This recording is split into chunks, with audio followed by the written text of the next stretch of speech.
오늘 늦은 시간에 이렇게 다들 참여해 주셔서 너무 감사드립니다. 아마도 이제 퇴근하고 이렇게 참여를 해 주셨거나 각자만의 이제 할 일을 마치고 이렇게 참여를 해 주셨을 텐데요. 어쨌든 뭔가 에세이 쓰기에 큰 관심을 갖고 글을 잘 쓰고 싶어서 꾸준히 글을 쓰고 싶어서 참여하셨다고 저는 이제 생각을 하고 있습니다. 맞으시겠죠? 오늘 저는 처음 쓰는 사람들을 위한 글쓰기 특강이라는 주제로 여러분들과 1시간 30분 동안 이제 이야기를 나눌 작가 유수진이라고 합니다. 오늘 강의는 학창 시절에 저희가 선생님이 가르쳐 주시는 이제 기본적인 수업도 굉장히 중요하지만 우리가 시험을 앞두고 있을 때는, 그러니까 수업을 다 놓쳐버렸을 때 우리가 그때 가장 도움이 되는 게 뭐냐면 공부 잘하는 친구의 비밀 노트거든요. 그래서 오늘 수업은 그 공부 잘하는 친구의 비밀 노트를 훔쳐본다는 생각으로 같이 끝까지 참여해 주시면 너무 좋을 것 같고요. 그래서 오랫동안 글쓰기를 이제 마음만 먹고 있다가 이제 글을 이제는 써보고 싶다 하셨던 분들, 내가 더 이상은 미룰 수 없다라고 이제 생각하신 분들께 좀 필요한 이야기만 좀 압축적으로 전달하는 시간을 가져보려고 합니다.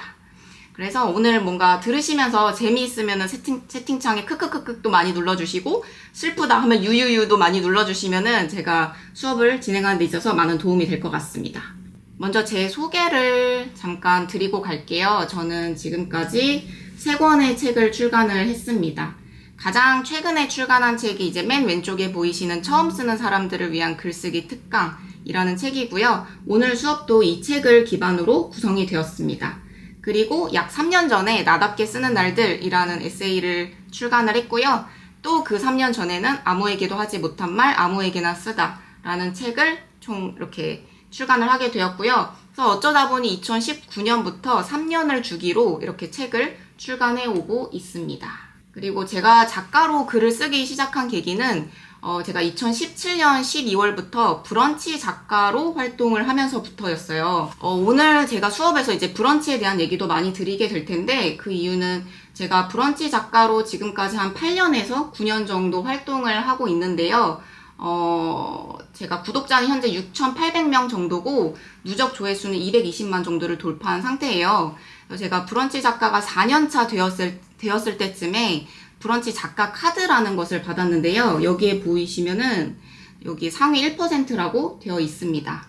제가 이런 타이틀을 얻은 덕분에 좀 다양한 활동들을 할 수 있었어요. 그래서 아까 말씀드렸던 것처럼 출간도 했고, 그다음에 다양한 이런 강연 활동도 할 수 있었고, 그다음에 다양한 매체에 기고도 하고 좀 다양한 활동들을 할 수 있었거든요. 그래서 브런치가 굉장히 작가들에게는 좋은 기회의 장이다 보니까 브런치 작가가 되시는 거를 저는 추천드리고 또 브런치 작가로서 어떻게 활동을 할 수 있는지는 제가 뒤에서 더 자세하게 말씀드리도록 하겠습니다. 그래서 오늘 제가 1시간 반 동안 좀 꾸려본 이야기는요. 첫 번째로는 인생의 필수 과목 글쓰기를 권합니다입니다. 저희가 어떠한 일을 하기 위해서는 동기부여를 하는 게 굉장히 중요한 것 같아요. 그래서 우리가 글을 왜 써야 하는지에 대해서 좀 이유를 짚어보고 가려고 하고요.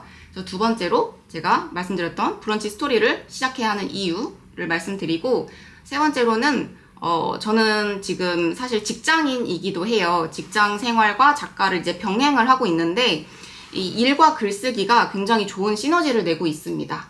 그래서 어떻게 시너지를 내고 있는지를 제 경험을 기반으로 좀 말씀을 드리려고 하고요. 그다음 네 번째로 오늘 가장 중요한 부분이겠죠. 초보자도 따라할 수 있는 글쓰기 기술입니다.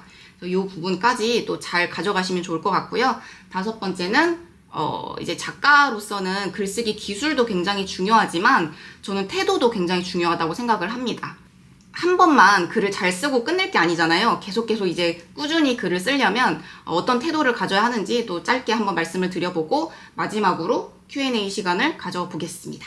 좀 뜬금없는데요. 제 성적표입니다. 제 수능 성적표예요. 되게 부끄러운 성적표인데요. 제가 원래 공부를 그렇게 잘하는 편은 아니었는데 또 그렇게 못하는 편도 아니었어요. 그런데 제가 좀 시험을 볼 때 긴장을 많이 하는 편이어서 특히 언어 영역을 너무 망쳐버린 거예요. 그래서 언어 영역을 5등급을 받아버렸는데 이 언어 5등급을 받은 학생이 나중에 커서 작가가 된다라고 상상을 할 수 있을까요? 저는 좀 그렇게 상상하기가 좀 어려웠을 것 같아요. 그런데 저는 실제로 언어 5등급을 받은 학생이 작가가 된 케이스가 되었습니다. 제가 이 성적표를 보여드린 이유는 정말로 누구나 작가가 될 수 있다라는 것에 증거가 아닐까 해서 한번 보여드리려고 가지고 와봤어요. 그래서 아마 내가 작가가 될 수 있을까? 라고 이제 조금 스스로 조금 생각하고 계시는 분들도 계실 텐데 언어 5등급을 받은 학생도 작가가 될 수 있었기 때문에 여러분들도 꼭 하실 수 있다는 것을 말씀드리고 싶었고, 그래서 좀 자신감 넘치게 오늘 강의를 시작을 해보겠습니다. 제가 여러분들께 에세이를 쓰는 이유에 대해서 말씀을 드릴 때 좀 저는 크게 두 가지 이유를 말씀드리고 싶었어요. 첫 번째는 에세이라는 게 나에 대한 이야기를 쓰는 글이잖아요. 그러다 보니까 에세이를 쓴 시간은 결국 나와 대화를 나눈 시간이더라고요. 그래서 에세이를 쓰면 나에 대해서 많이 알게 된다는 점을 말씀을 드리고 싶었고, 두 번째로는 글쓰기가 먹고 사는 일에 있어서 더 이상 물러날 수 없는 정말 선택이 아닌 필수가 된 것 같아요. 그래서 이 두 가지 이유를 말씀드리려고 합니다. 제가 회사에서 이직을 좀 많이 한 편인데 그러다 보니까 경력직 면접을 많이 봤어요. 근데 제가 면접을 보러 가면은 많은 면접관 분들이 저에게 공통적으로 하시는 말씀이 있었는데, 저한테 수진님은 하나도 긴장이 안 되어 보인다. 수진님은 대답을 참 시원시원하게 하는 것 같다. 라고 말씀을 하시더라고요. 그런데 제가 원래 면접을 그렇게 잘 봤던 사람이 아니거든요. 근데 무엇이 저를 그렇게 자신감 넘치는 사람으로 바꾸어줬을까? 라고 곰곰이 생각을 해보니까 에세이를 쓰면서 제가 좀 달라졌다라는 것을 알게 되었어요. 그래서 제가 에세이를 쓰기 전에는 제가 뭘 좋아하는지도 잘 몰랐고 제가 뭘 싫어하는지도 잘 몰랐던 것 같아요. 그런데 에세이를 쓰면서 나에 대해서 생각하는 시간이 많아지다 보니까 확실히 내가 뭘 좋아하고 내가 뭘 싫어하는지도 잘 알게 되었고, 그러다 보니까 자신감이 넘치게 됐던 것 같아요. 그래서 그게 면접을 볼 때 그게 좀 많이 티가 났나 봐요. 그래서 그분도 저한테 그렇게 말씀을 해주셨던 것 같아요. 그래서 여러분들도 아마 에세이를 쓸 때 뭐 여러 가지 이유로 쓰시겠지만 본인에 대한 이야기를 쓰고 싶어서 글을 써보고 싶으신 분들도 많이 계실 것 같아요. 아직은 내가 나에 대해서 잘 모르겠어 라고 생각을 해서 조금 글쓰기가 어렵다고 생각하실 수도 있지만, 글을 쓰다 보면은 나에 대해서 좀 알아가게 되거든요.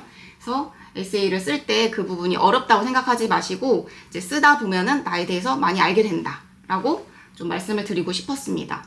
제가 아까 말씀드린 것처럼 직장 생활을 병행을 하다 보니까 에세이를 이제 퇴근 후에 많이 썼어요. 그래서 제가 그 시간을 대략적으로 계산을 해보니까 지금까지 한 2000시간 넘게 에세이를 썼겠더라고요. 그래서 2000시간 동안 나에 대해서 집중적으로 생각했다라고 생각을 해보면은, 우리가 사실 살아가면서 되게 바쁘다 보니까 나에 대해서 생각해 볼 시간이 많지 않잖아요. 그래서 에세이를 쓴 시간을 좀 별도로 마련을 해서 나에 대해서 생각을 해보면 좋지 않을까라고 생각을 해봤습니다. 두 번째로 우리가 글쓰기를 지금 꼭 해야 되는 이유는 정말로 글쓰기가 이제 더 이상 물러날 곳이 없는 것 같아요. 이거는 이화여자대학교 최재천 석좌 교수님께서 하신 말씀인데, 회사원이든 자영업자이든 이 세상 모든 일은 결국 글쓰기로 판가름이 난다고 합니다. 여러분들 혹시 이 이야기에 공감이 되시나요? 저는 되게 공감이 되는데요.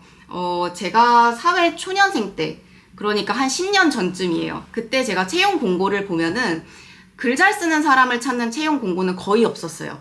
뭐 토익 점수라든지 자격증을 가졌는지 그런 것들을 많이 봤지 글 잘 쓰는 사람을 많이 찾지 않았거든요.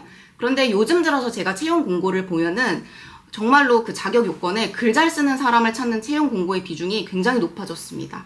그래서 그만큼 회사에서도 토익 점수보다는 정말로 글쓰기, 논리적으로 글을 쓰고 논리적으로 말을 하는 사람을 되게 필요로 하고 있구나라는 것을 많이 느끼고 있습니다.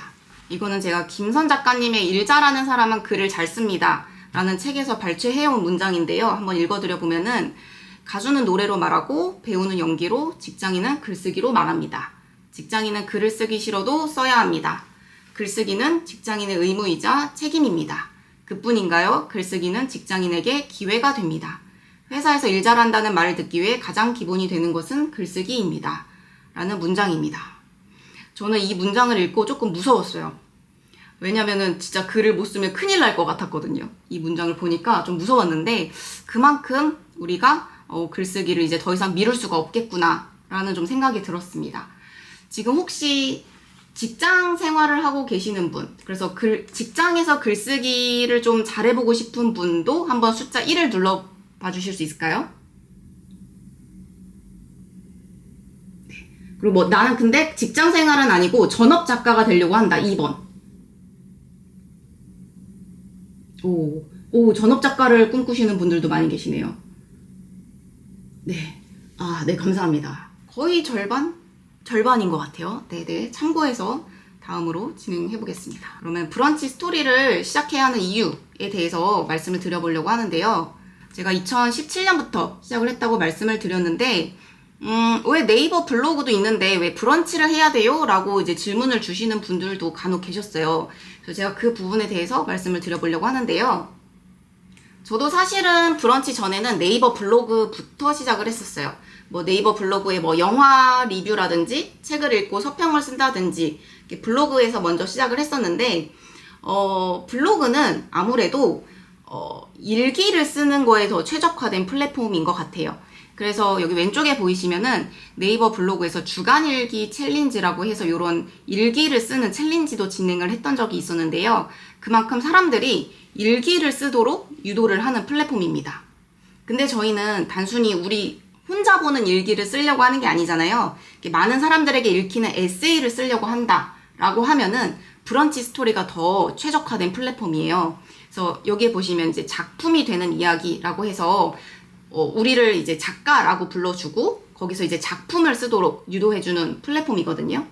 이런 식으로 꼭 파워 블로거만 밀어주는 게 아니라 뭐 구독자 급등 작가라든지 뭐 에디터가 뽑은 최신 글이라든지 좀 다양한 이런 출판 프로젝트 같은 것들을 기회를 만들어서 브런치 작가들이 좀 다양한 활동을 할 수 있게 기회를 열어주는 플랫폼이라고 생각을 하시면 됩니다. 그래서 더 좋은 점은 브런치에 글을 쓰면은 브런치 팀이 브런치가 카카오에서 운영하는 플랫폼이거든요. 그래서 카카오가 갖고 있는 다양한 지면에 글을 노출을 해줍니다. 그래서 맨 왼쪽에 보시면은 이렇게 다음 메인에 여기 직장인이라는 탭이 있는데 여기에 제 글이 이렇게 노출이 되기도 했고요. 그다음 여기도 제가 영화를 이제 보고 리뷰를 썼더니 카카오 채널에 이렇게 노출을 해주시고, 또 여기서도 다음에 뉴스란에 가면은 이렇게 브런치 탭이 또 따로 있는데 여기서도 제 글이 이렇게 노출이 되고 있습니다. 그래서 내가 글을 쓰면은 많은 사람들에게 내 글을 노출할 기회를 가질 수가 있는 거죠. 또 이렇게 브런치에 이제 들어가면은 자기 프로필 옆에 이렇게 제안하기 버튼이 있어요. 그래서 지금까지 제가 해온 다양한 활동들도 여기 제안하기 버튼을 통해서 이루어진 것들이 거의 대부분입니다. 그래서 여기 보시면은 제가 세 번째 책, 최근에 출간한 책도 여기 제안하기 버튼을 통해서 이렇게 시원북수에서 편집장님이 저한테 제안을 해주신 거예요. 그래서 이런 식으로 작가들의 다양한 기회가 열리고 있습니다. 그래서 여러분들이 글을 쓰실 때 글을 잘 쓰는 것도 중요하지만 그 글이 잘 노출되게 하는 것도 굉장히 중요한 부분이에요. 그래서 여러분들이 컨텐츠를 쌓아 나갈 때 내가 어디에 쌓아 나갈지를 잘 생각해 보시면 좋은데, 저는 여러분들이 추후에 좀 전문성을 쌓아서 내가 다양한 활동을 해보고 싶다라고 하신다면은 브런치 스토리에서 시작해 보시는 것을 추천해 드립니다. 그리고 세 번째로 제가 이제 일과 글쓰기는 어떻게 시너지를 내고 있는지에 대해서 얘기를 해보려고 합니다. 요거는 꼭 직장 생활을 하시지 않더라도 여러분들이 하고 계시는 어떠한 다양한 일들과 이제 글쓰기를 어떻게 병행을 하면 좋을지를 좀 생각을 하시면서 들으시면 좋을 것 같습니다. 일본의 소설가 중에 무라카미 하루키라는 소설가가 있습니다. 이 소설가가 굉장히 루틴화된 생활을 하는 사람으로 유명한 사람이에요. 그래서 이분이 매일 새벽 4시에 일어나서 5시간에서 6시간 정도 글을 쓰고요. 글이 잘 안 써지든 매일 평균 4,000자 정도의 글을 쓴다고 합니다. 그리고 이제 글을 이제 다 쓰고 나면은 오후에 이제 나가서 한두 시간씩 달리기를 하거나 수영을 하는 거예요. 그래서 이것도 정말 뛰기 싫은 날에도 하지 않으면 안 되는 일로 달리기를 이제 설정을 해서 무조건 자신만의 루틴을 지켰다고 해요. 그래서 이런 식으로 자기의 루틴을 매일 반복을 하는 거죠. 근데 물론 작가님들 중에 이렇게 규칙적인 생활을 안 하시는 분들도 있어요. 예를 들면은 드라마 작가 중에 김은희 작가님이라고 계시는데, 그분 같은 경우는 아예 작품 하나를 쓸 때 작업실에 이제 본인을 가두고 그 작품을 다 쓸 때까지 안 나오신다고 하더라고요. 물론 그런 분들도 계시지만은 우리가 뭐 다양한 본업이 있는 사람들은 그렇게 작품을 쓰기는 어렵잖아요. 그래서 굉장히 루틴화된 이제 자신만의 루틴을 갖고 있으면은 글을 쓰는데 훨씬 도움이 되거든요. 예를 들면은 이게 제 생활 계획표였어요. 이거는 제 사회 초년생 때 이 생활을 계속 반복을 했거든요. 저는 7시에 일어나서 8시 반 정도 이제 출근을 하고, 제가 이제 경기도에서 살고 있다 보니까 서울로 출퇴근을 하는데 지하철을 타는 시간이 좀 길어요.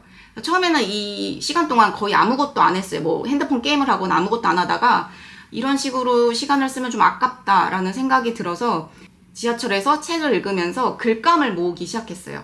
퇴근하고 이제 글을 쓰기 위해서 이 시간에 글감을 모아보자 라고 생각을 했고, 이제 회사에서 일을 하고 퇴근하고 집에 와서 저녁 먹고 하면은 밤 9시가 되더라고요.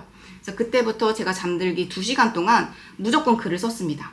매일 이 생활을 반복을 했더니 주 1회, 적어도 주 1회는 한 편의 글이 나오더라고요. 그래서 그 생활을 계속 반복을 하다 보니까 브런치에서도 천천히 이제 구독자가 쌓이고 작가가 될 수 있었던 것 같아요. 주말 루틴도 있었을까요? 라고 질문을 주셨는데, 네.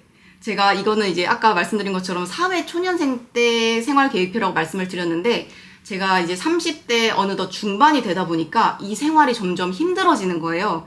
그래서 생활 계획표를 조금 바꾼 게, 이제 퇴근하고 글을 쓰는 게 좀 어려워져서 주말로 바꿨습니다. 그래서 최근에는 주말 아침에 2시간, 3시간씩 꼭 글을 쓰는 생활을 하고 있어요. 그래서 여러분들도 각자만의 그 맞는 루틴을 만드시는 게 좋을 것 같아요. 요거는 제가 최근에 읽은 기사인데요. 중국의 베이징 대학교에서 경비원으로 일하던 청년이 사법시험 6급 끝에 변호사의 꿈을 이뤘다고 해요. 근데 이분이 어떻게 변호사의 꿈을 이뤘냐라고 물어보니까 본인이 이제 경비원으로 일을 하면서 그 학교에서 공부하는 다른 또래 친구들을 보면서 나도 해보고 싶다라는 마음이 생겨서 공부를 시작을 했다고 해요. 근데 공부를 시작한다고 해서 그게 이제 다 되는 건 아니잖아요. 그래서 이분이 이제 좀 특별하게 본인만의 이제 찾은 방법이, 본인이 이제 경비원으로서 일을 하는 그 고정된 근무 시간이 있다 보니까 따로 공부 시간을 확보할 수 있었던 거예요. 그래서 이분이 그 시간을 어떻게 표현을 하셨냐면은, 그게 내 인생 최고의 순간이었고 나는 그것을 낭비하지 않았기 때문에 변호사의 꿈을 이룰 수 있었다라고 말씀을 하시더라고요. 저는 이 기사를 읽으면서 어쩌면 제가 출근하는 그 지하철의 시간도 내가 꿈을 이루는 시간이었지 않았을까라는 좀 생각을 해보게 되었습니다. 그래서 두 번째로 우리가 일과 글쓰기를 시너지를 내는 두 번째 이유는, 직장인은 직장인의 이야기에 공감을 하기 때문이에요. 그래서 브런치 스토리의 사용자 중에 절반 이상이 직장인입니다.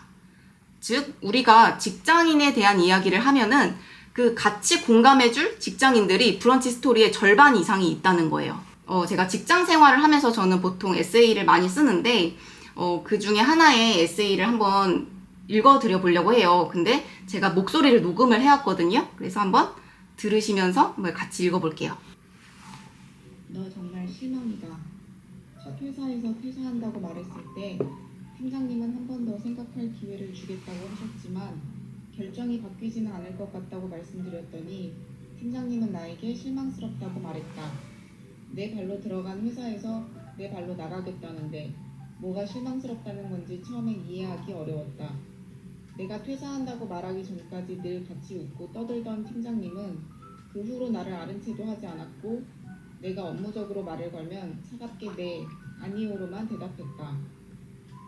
화장실에 가다 마주치기라도 하면 따가운 눈초리에 얼굴이 타들어갈 것 같았다. 그렇게 고문과도 같은 한 달의 시간을 버텨내면서 회사에 입사하기도 힘들지만 퇴사하기도 참 힘든 거구나 라고 생각했다. 형벌과도 같았던 한 달이 끝날 무렵 팀장님은 미안하셨는지 나를 따로 불러서 속마음을 털어놓았다. 한마디 상의도 없이 퇴사한다고 하니까 배신감이 들었어. 네. 요 글은 제가 브런치 작가가 되고 얼마 안 돼서 쓴 글이었어요. 근데 이 글에 엄청나게 많이 반응을 해주시는 거예요. 그래서 이렇게 저도 퇴사를 생각하고 있던 찰나에 좋은 글을 보게 되어서 다행이다. 누가 제 이야기를 적어둔 줄 알았다. 너무 똑같은 경험을 했다. 이런 식으로 이제 공감을 해주시기도 했고, 또 반면에 이제 너가 이상한 거다 라고 말씀을 하시는 분들도 있었어요. 뭐 인수인계 하고 나가는 건 당연한 거 아니야? 뭐 이렇게 뭐 다양한 이제 반응들이 있었는데 저는 이 직장 생활에 대한 이야기에 공감을 해주시는 독자분들이 많구나 라는 것을 이 글을 통해서 처음 이렇게 많이 깨닫게 된 것 같아요. 그래서 그만큼 브런치에는 직장인분들이 많이 계시는구나 라는 것을 알 수 있었습니다. 제가 이제 직장인은 직장인의 이야기에 공감을 한다고 말씀을 드렸는데 요거는 꼭 직장인에만 한한 이야기는 아니에요. 부모는 부모의 이야기에 공감을 하고 또 아버지는 아버지의 이야기에 공감을 하고 뭐 고양이 집사는 고양이 집사 이야기에 공감하고 꼭 직장인에 대한 이야기뿐만이 아니라 우리가 갖고 있는 어떠한 특성은 분명히 다른 누군가도 갖고 있는 특성이에요. 그래서 여러분들이 쓰고 싶은 어떠한 글의 주제가 좀 뾰족하게 있으면은 분명히 그 뾰족한 거와 잘 맞는 독자들이 있을 거기 때문에 그 공감대를 잘 형성을 해서 그 독자를 생각을 하면서 글을 쓰는 게 굉장히 중요합니다. 저는 실제로 제가 이제 에세이를 쓰면서 여러분들께 좀 전하고 싶은 꿀팁만 모아서 좀 전해보려고 합니다. 요거 드라마 협상의 기술의 한 장면인데요. 어머니가 딸기 트럭 장사를 하세요. 그런데 이제 딸이 와서 이 산지직송 딸기 떨이라고 써있는 문구를 보고 뭔가 마음에 안 드는 거예요. 그래서 이 딸이 문구를 바꿔놓고 가거든요. 그 후에 갑자기 트럭에 손님들이 물밀듯이 밀려옵니다. 뭐라고 바뀌어 있을까요? 바로 올해 마지막 딸기라고 문구가 바뀌어 있었습니다. 여러분들은 같은 가격으로 떨이로 파는 딸기를 사 먹고 싶으신가요? 아니면 올해 마지막 딸기를 사 먹고 싶으신가요? 같은 딸기지만 어떻게 스토리텔링을 하느냐에 따라서 그 딸기의 가치가 달라집니다. 그만큼 스토리텔링이 굉장히 중요한 것 같습니다. 네, 올해 마지막 딸기가 드시고 싶으시죠? 네, 스토리텔링은 상대방에게 알리고자 하는 바를 생생한 이야기로 설득력 있게 전달하는 행위를 스토리텔링이라고 합니다. 그래서 우리가 글을 쓸 때 사실 스토리텔링만 잘해도 사실 반은 먹고 들어가지 않을까 생각이 듭니다. 저는 스토리텔링을 할 때 크게 3가지를 스스로에게 질문을 합니다. 첫 번째로 어떻게 이야기를 해야 주목을 얻을 수 있을까입니다. 사람들에게 좀 주목받는 글을 쓰려면 독자와 나의 공감대를 찾아야 돼요. 그래서 예를 들면 제가 뭐 최근에 북토크를 했어요. 그래서 북토크 모집을 해야 되는데 여러분 북토크에 초대합니다 라고 하면 사람들이 관심을 갖기 어려울 것 같아요. 근데 제가 우리 동네 안양에서 북토크를 합니다 라고 하면은 어떨까요? 안양에 거주하시는 분들이 관심을 가지실 거예요. 그래서 안양에 사는 우리가 공감대를 형성을 하면은 주목을 얻을 수 있다라는 거죠. 두 번째로 어떻게 이야기를 해야 매력적일까를 생각을 해봅니다. 매력적인 글은 어떤 글일까라고 생각을 해보면 재미있는 글인 것 같아요. 그럼 어떤 글이 재미있을까라고 생각을 해보면 뻔하지 않은 이야기입니다. 우리가 매일 뭐 아침에 일어나서 밥 먹고 회사 갔다가 돌아오는 얘기 재미있으세요? 재미없죠. 근데 아까 제가 이제 보여드렸던 에세이처럼 오늘 출근하다가 내가 모르는 남자에게 다이제와 꿀차를 받았다 라는 거는 굉장히 특별한 경험이잖아요. 그래서 그런 거는 재미있는 이야기가 될 수 있죠.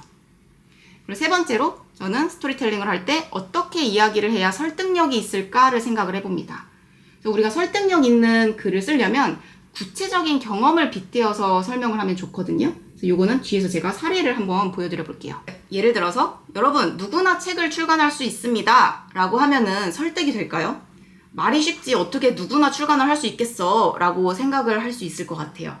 그런데 이거를 조금 스토리텔링을 해서 국어 5등급을 받던 학생에서 3권의 책을 출간한 작가가 되었습니다 라고 저의 실제 경험을 바탕으로 스토리텔링을 하면 어떨까요? 설득력이 높아지죠. 요게 이제 스토리텔링의 기술입니다. 그럼 두 번째로 아까 이제 질문을 주셨던 제목 짓기의 기술입니다.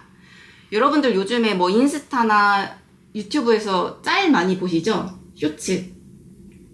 저도 굉장히 쇼폼을 많이 보고 있는데요. 이제 쇼폼을 보다 보면은 저는 이제 알고리즘에 의해서 무한도전 영상 짤을 많이 보는데요. 이 영상은 계속 똑같은데 위에 이제 제목이 바뀌어서 이제 영상 짤들이 이제 막 돌아요. 근데 영상 내용은 같은데 이제 제목이 이제 바뀌는데 그거를 바탕으로 이 쇼폼이 바이럴이 많이 되는 쇼폼이 있고 바이럴이 안 되는 쇼폼도 있어요. 그게 바로 이제 제목 때문에 그 차이가 나는 거거든요. 네, 맞아요. 제목이 다한 짤들이에요. 그만큼 제목을 잘 지어야 사람들의 시선을 붙잡고 이 영상을 끝까지 보도록 하게 할 수 있는 거죠. 그래서 마찬가지로 글도 마찬가지예요. 글을 잘 쓰는 것도 중요하지만 제목을 잘 써서 우리 글에 유입되도록 하는 게 첫 번째로 중요한 거예요. 그래서 제가 이렇게 다음에 제 글이 노출이 됐다고 했는데 사실 제 글의 전면이 다 노출이 되는 게 아니라 이런 식으로 제목만 노출이 돼요. 그래서 실제로 사람들은 이 제목만 보고 이 글을 볼지 말지를 선택하는 것이라서 제목을 잘 쓰는 게 굉장히 중요하거든요. 그래서 이 오른쪽에 보이시는 거는 제 브런치 글의 랭킹이에요. 저는 사실 이게 제목을 잘 쓴 랭킹이라고 봐도 무방할 것 같아요. 그래서 이렇게 쭉 제목들을 보시면 어떠세요? 좀 흥미를 유발하나요? 혹시 좀 여기에서 좀 궁금하다 하시는 제목 있으실까요? 이 글 한번 읽어보고 싶어. 2번. 너무 신기한 게 제가 이거를 이제 강의에서 이제 질문을 드리면은 2번도 많이 말씀을 주시더라고요. 이 제목들이 한번 공통점을 찾아보시겠어요? 숫자. 네. 숫자. 네, 맞습니다. 이 모든 제목들에는 숫자가 들어가 있어요. 그러면 숫자만 넣으면 되나요? 제목에 숫자만 넣으면 좋은 제목인가요? 라고 질문을 하신다면 그것도 틀린 말은 아닐 것 같아요. 근데 포인트는 말씀하신 것처럼 구체적일수록 좋다입니다. 그래서 예를 들어서 제가 10년 동안 책 670권을 읽으면 일어나는 일이 이제 앞에서 제 1위 글이라고 말씀을 드렸는데 뭐 이거를 이제 뭐 바꿔서 뭐 오랫동안 책을 많이 읽었더니 일어난 일이라고 했으면 어떻게 됐을까요? 별로 그렇게 흥미를 유발하지 못했을 것 같아요. 왜냐하면 오랫동안 많은 책 요거는 각자마다 기준이 다르고 주관적이거든요. 근데 10년 동안 670권이라고 이제 하면은 10년 동안 책을 읽으면 어떻게 될까? 670권이라는 권수의 책을 읽으면 어떻게 될까? 이제 그때부터 이제 궁금증이 생기기 시작을 하는 거예요. 10년 동안 읽은 책을 숫자를 세신 거냐라고 질문을 주셨는데 이제 백수 시절에 정말 할 일이 없어서 돈도 없고 할 일이 없어서 도서관에 가서 책을 읽기 시작을 했거든요. 그래서 이제 도서관에서 이제 책을 빌려 읽다 보니 그게 이제 기록이 남더라고요. 그래서 도서관에 그 남아있는 기록을 바탕으로 제가 읽은 책을 권수를 셌습니다. 그리고 다음으로 에세이 쓰기의 기술로 넘어가 보겠습니다. 여러분, 요거는 에러가 아니고요. 잘못 넣은 것도 아니고요. 바로 백지입니다. 여러분들이 아마 글을 쓰실 때 요 화면을 보시면서 글을 쓰실 거예요. 어떠세요? 여기 이제 글을 쓴다고 생각을 하시면 좀 어떠세요? 막막합니다. 막막합니다. 네, 저도 처음에 글을 쓸 때는 저도 여기에서부터 글을 썼었어요. 그래서 백지를 띄워놓고 뭐 쓰지? 하고 한 3시간 동안 앉아있다가 결국 포기하고 노트북 덮고 누우는 경험들을 자주 했어요. 그래서 글을 쓸 때는 우리가 백지에서부터 시작하면 안 됩니다. 그럼 어떻게 해야 되는가? 이게 요거는 이제 왼쪽에 보이시는 거는 저의 이제 스레드라는 SNS예요. 제가 뭐 유튜브나 뭐 책을 보면서 이제 생각이 든 것들을 이제 메모로 짧게 여기에다 남겨놔요. 그래서 이렇게 글을 써놓고 그 다음에 제가 뉴스레터를 하고 있거든요. 이메일 레터를 이제 운영을 하고 있는데 그거는 이제 롱폼, 긴 글을 쓰고 있어요. 그래서 이렇게 메모해놨던 이야기를 바탕으로 긴 글을 씁니다. 그러면은 훨씬 글의 주제도 이미 뽑혔고 내가 생각했던 포인트도 이미 뽑혔기 때문에 긴 글을 쓸 때 이제 구성을 하는 데 있어서 답답함이 덜해지죠.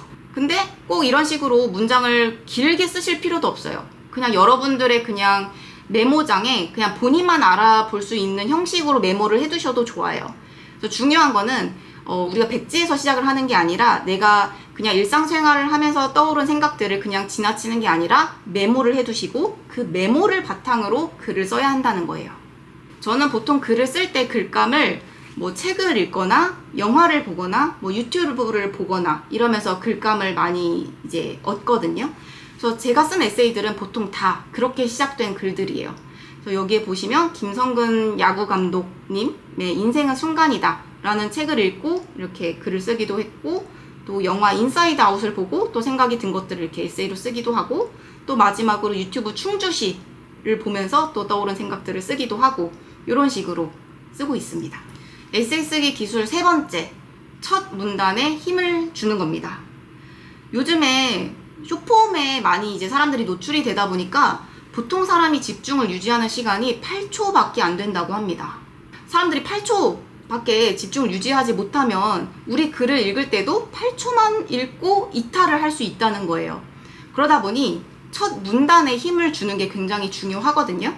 근데 저는 이 글쓰기라는 게 어떻게 보면은 음식점을 운영하는 것과도 비슷하다는 생각이 들었어요. 예를 들어서 우리가 음식점을 갈 때 간판을 보고 저기 되게 가보고 싶다 라는 생각을 하고 그 음식점에 갑니다.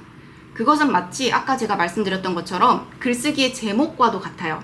그래서 우리가 뭐 카카오 채널이나 뭐 브런치나 이제 보다가 제목을 이제 보고 흥미를 유발을 해서 그 글에 들어가는 것처럼 그 음식점에 들어가죠. 그다음에 그 음식점에 들어가서 메뉴판을 보거나 이제 주인분의 첫인상을 보고 음식을 시킬지 말지를 결정해요. 그것은 마치 이 글의 첫 문단을 읽는 것과도 비슷합니다. 그 다음에 이제 첫 문단 읽었더니 괜찮아. 그럼 한번 음식을 먹어볼까 해서 이제 식사를 하죠. 그것인즉슨 글을 이제 다 읽어보는 거죠. 그 다음에 그 음식이 맛있었어. 만족스러웠어. 라고 하면은 이거를 이제 구독자가 되어서 다음 또 이제 그 작가가 쓴 글을 이제 구독을 해서 재방문을 하는 거죠. 이게 이제 계속해서 이제 돌아가면은 내 찐팬이 생기는 것과 같습니다. 그래서 이 사람 찐팬으로 만들려면은 첫 문단이 굉장히 중요한데요. 그래서 오른쪽에 보이시는 이 긴 글에 있어서 찐 노란색으로 표시된 부분이 이제 첫 문단, 이제 사람들에게 이제 힘을 줘서 보여줘야 될 부분이고, 이 밑에는 사실 스크롤을 내려야 보이는 부분이에요. 그래서 정말 사람들이 스크롤을 내릴지 말지를 결정하는 부분은 이 첫 문단이기 때문에 첫 문단에 힘을 주는 게 중요합니다. 그렇다면 첫 문단을 어떻게 써야 좋을까라고 보면요.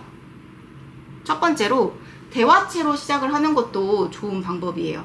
이 글 같은 경우는 그냥 상사가 퇴사를 앞둔 한 달 동안 그녀의 뒷공무니를 쫓아다니기 바빴다 라고 시작을 할 수도 있었어요.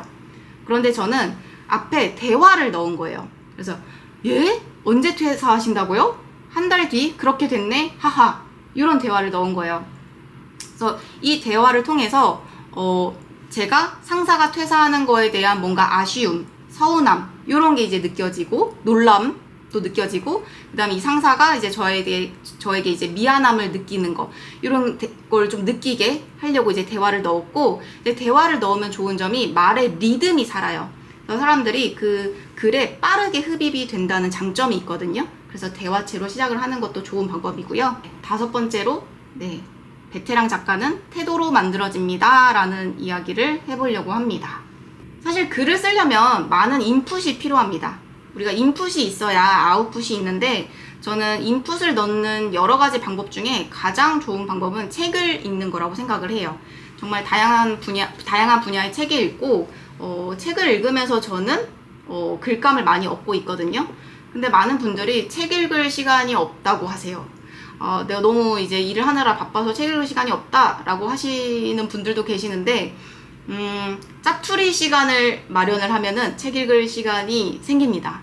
그래서 제가 이제 이정은 배우님의 사례를 하나 가지고 와봤는데요. 이제 기생충이라는 영화에도 출연을 했던 분이고, 요즘 드라마에도 많이 나오시는 분이죠. 그래서 이분이 이제 칸 영화제에 갔을 때 이제 외국 기자가 질문을 하는데 영어로 수려하게 답변을 하시는 거예요. 그래서 이제 많은 분들이 이정은 배우님 영어 되게 잘하신다 하고 이제 관심을 갖게 된 거예요. 근데 알고 보니까 이분이 이제 무명 생활을 할 때, 무명 배우였을 때에도 단칸방에서 연기 연습을 할 때에도 전화 영어를 계속 하셨다고 해요. 근데 그 이유가 내가 언젠가 칸 영화제에 가게 될 유명한 배우가 될 수도 있는데, 그때 내가 스스로 영어로 답변을 하고 싶어서 전화 영어를 계속 하셨다고 하더라고요. 그래서 우리가 언젠가 작가가 될 거잖아요. 우리 모두 다 작가가 되실 거라고 저는 생각을 해요. 그러려면은 우리가 인풋을 지금 꾸준히 넣는 게 굉장히 중요하고, 우리가 책 읽을 시간이 없다는 거짓말은 하지 말고 짜투리 시간을 잘 이용해 보면 좋겠다라는 말씀을 드리고 싶었습니다. 책을 읽는 게 왜 좋냐면 그 좋은 문장을 우리가 발췌를 하면은 그거를 이제 우리 에세이에 활용을 할 수 있거든요. 요건 제가 책을 읽고 에세이를 쓰는 5단계 과정이에요. 그래서 첫 번째가 일단 책을 읽죠. 그 다음에 저는 좋은 문장을 메모장에 기록을 해둡니다. 그리고 세 번째로 저는 그거를 컴퓨터에 또 옮겨 적어요. 그래야 나중에 내가 글감을 찾을 때 더 빠르게 찾을 수 있거든요. 그래서 네 번째로 그 문장 중에서도 가장 좋은 부분을 또 강조해서 색칠을 하고요. 그 다음에 마지막으로 그거를 내 글에 직접 인용을 하거나 영감을 받아서 활용을 합니다. 그리고 어떤 전문가 분의 말씀을 내 에세이에 넣으면 그 글의 신뢰도도 높아지거든요. 그래서 또 전문가 분의 이제 좋은 말씀 같은 것들을 좀 잘 기록을 해두고 활용을 하시는 것도 좋은 방법입니다. 난 정말 좋은 문장만 기록할 거야 라고 하시기보다는 그냥 조금 더 열린 마음으로 좀 기록을 많이 해두시는 거를 저는 추천을 드려요. 기록을 많이 해둘수록 나중에 내가 글감을 찾을 때 더 수월하게 찾을 수 있거든요. 제가 아까 이제 컴퓨터에 제가 좋은 문장들을 이렇게 옮겨 적어 놓는다고 말씀을 드렸는데 이런 식으로 옮겨 적고 있습니다. 그러면 제가 글을 쓸 때 마치 냉장고의 문을 열어서 오늘은 뭘 먹어볼까? 라고 찾아보는 것처럼 여기를 이제 펼쳐놓고 오늘은 어떤 글을 써볼까? 하고 찾아보거든요. 그래서 여러분들이 일상생활을 하실 때에도 조금 더 열린 눈으로 관찰을 하면서 어떤 거를 좀 기록을 해두면 좋을까? 라고 생각을 하시면 좋을 것 같아요.